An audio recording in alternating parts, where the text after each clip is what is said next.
क्योंकि कर्ण और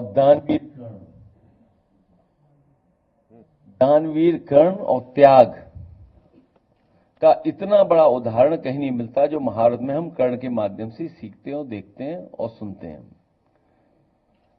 लेकिन जैसा अभी कुछ देर पहले कुर्सी की बात हो रही थी, तो राजनीति में अपने विचारों को लेकर के, अपने कार्यक्रमों को लेकर के, सिद्धांतों को लेकर के अगर कुछ त्याग करना पड़ेगा तो हम समाजवादी लोग तैयार रहेंगे।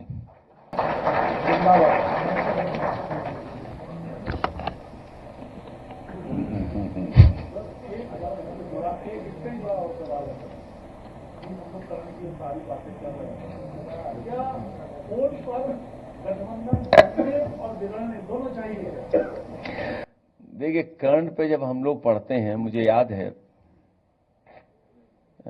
हमारे जितने भी साहित्यकार हैं सब जानते हैं, और बहुत सारे साथियों ने, दिनकर जी ने जो लिखा है कर्ण के बारे में रश्मि रति में, शायद उससे अच्छा कर्ण के बारे में नहीं लिखा गया होगा। और वो पक्ष जब वो शूद्र वाली बातें शुरू हुई,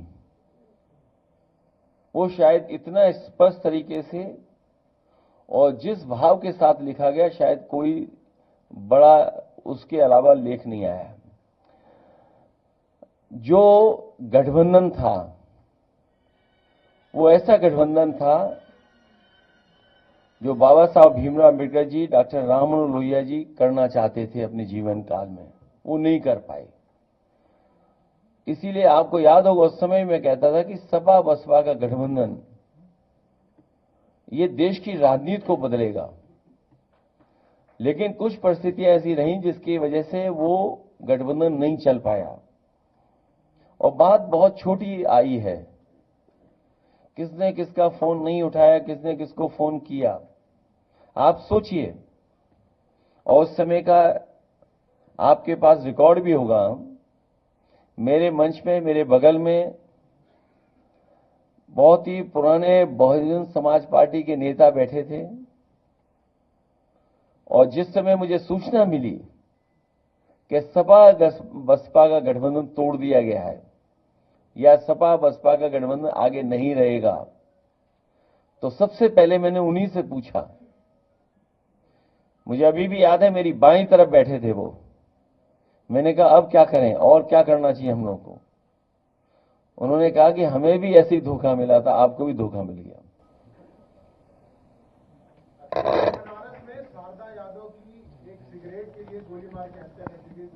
देखिए, ये बात और मत छेड़े, क्योंकि मुझे जाना है दिल्ली, और देश के बड़े नेता सीताराम येचुरी जी के कार्यक्रम में शामिल होना है।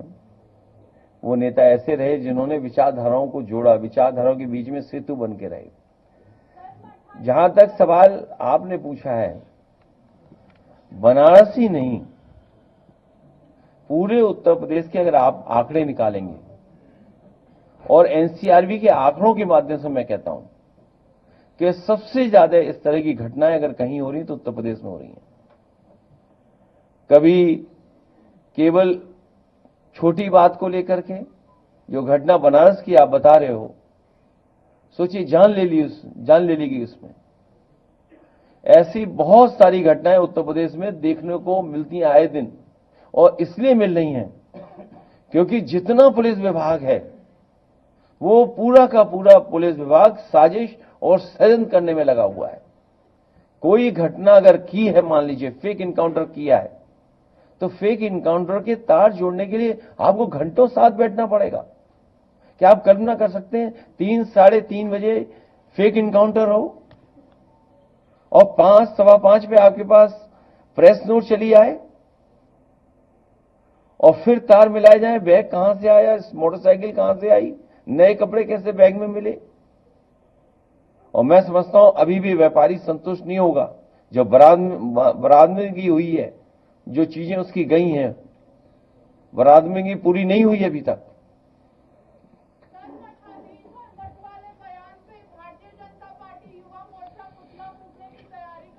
वो तो बहुत अच्छा कर रहे, उन्हें तब भी करना चाहिए था जब किसी नेता ने ये कहा था ये इनको मारो जूते चार।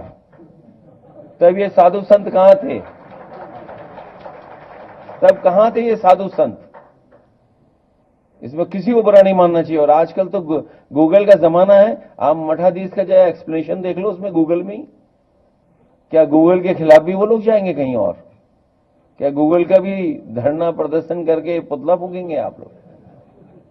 सर, मंगेश का परिवार आपसे कल मिला था, तो क्या उसकी आगे की कानूनी लड़ाई और या राजनीतिक स्तर पर लड़ाई आप आगे उसको कंटिन्यू करेंगे? कल पूरा परिवार मिला था और जो सरकार कह रही है कि इनकाउंटर हुआ है, परिवार के सदस्य बता रहे हैं कि रात को उठाया था उसको और 2 दिन बाद उसका इनकाउंटर हुआ है। तो कम से कम परिवार से वो सच्चाई जानने के लिए परिवार से मैं मिला था। अखिलेश जी, आपने कहा रिकवरी नहीं हुई, डीजीपी दावा कर रहे हैं कि पूरी रिकवरी हो गई है, जो सोना बरामद किया है उन्होंने। पुलिस के डर से सब कह देंगे हाँ पूरी बरामदगी हो चुकी है।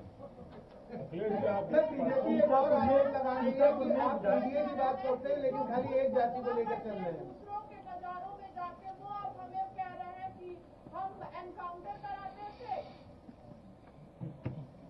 मैं समझ नहीं पाया क्या पूछ रही हैं। चलिए मुझे जाने दो, मैं आदरणीय भारतीय जनता पार्टी कह रही है कि आप बात पीडीए की करते हैं, लेकिन एक जाति की सिर्फ बात कर रहे हैं। पिछड़ों के या मुसलमानों के जो इनकाउंटर हुए उसको कोई सवाल नहीं। जितने भी इनकाउंटर हुए हैं समय समय पर समाजवादी पार्टी ने आवाज उठाई है। प्रधानमंत्री कह रहे हैं विश्वगुरु बना रहे हैं, लेकिन जिस तरह से पुतिन को सफाई दी गई है यूक्रेन दौरे की, पहली बार ऐसा हुआ है कि प्रधानमंत्री की सफाई किसी दूसरे देश को दी जा रही है दौरे की। उस पर विदेश वाले में मत पूछो आप।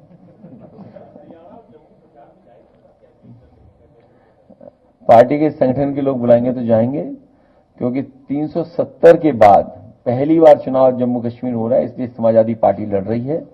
और समाजवादी पार्टी इसलिए भी लड़ रही है क्योंकि अगर आप मानक देखेंगे, राष्ट्रीय पार्टी बनाने के लिए छोटे स्टेट में जल्दी बन सकते हैं।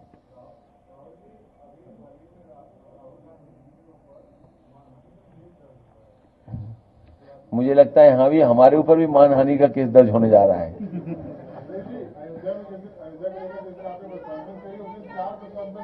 हाँ?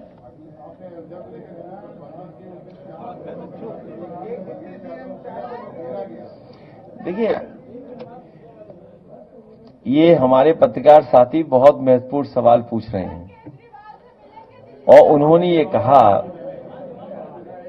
मैंने अपनी प्रेस कॉन्फ्रेंस में भी यही कहा था कि अयोध्या जैसी पावन धरती पर अगर इस तरह का जमीनों को लेकर के भ्रष्टाचार हो रहा है तो आप कल्पना करो और जिलों में क्या हो रहा होगा।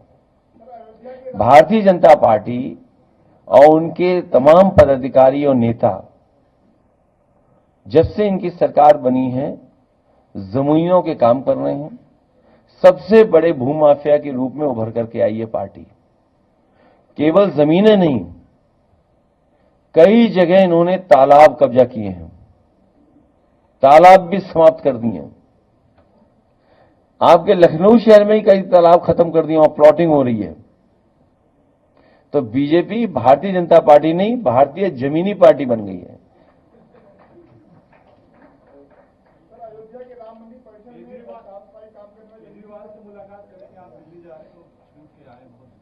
वो हमारे इंडिया गठबंधन के सहयोगी नेता हैं। आज संभव नहीं, फिर कभी मुलाकात होगी। मैं एक बार फिर आदरणीय अब्दुल्ला जी का और वीरेन जी का आने के लिए बहुत बहुत धन्यवाद और बहुत बहुत बधाई देता हूं। मुझे उम्मीद है कि हम सब मिलकर के